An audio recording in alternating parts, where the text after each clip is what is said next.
Mr. Speaker, the Minister of Finance admitted that deficits pour gas on the inflationary fire. 2 weeks later, she announced $60 billion more of gas for that fire.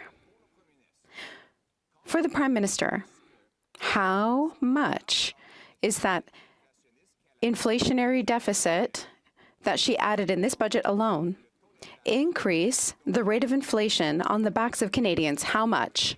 The Right Honourable Prime Minister. Mr. Speaker, the Conservative leader continues to insist on austerity. We will continue to be there to invest in Canadians, and while he proposes cutting programs, cutting services to Canadians, we will continue to help Canadians rise out of poverty, 2.7 million people over the last few years. We're going to continue to help seniors by lowering retirement age back to 65 after they had raised it to 67. We'll continue to be there for youth and families with daycare. The Right Honourable Leader of the Opposition.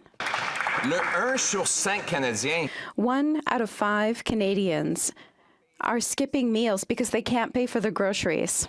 They're already living in austerity. 1.5 million people have to get supplies at food banks. They're already living in austerity.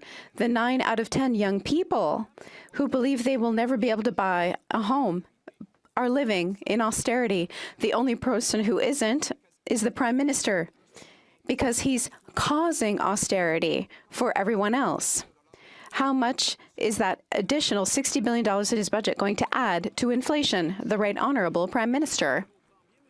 If I understand correctly, the Conservative Party's austerity plans to say, look, Canadians are already facing difficulties, so that's fine.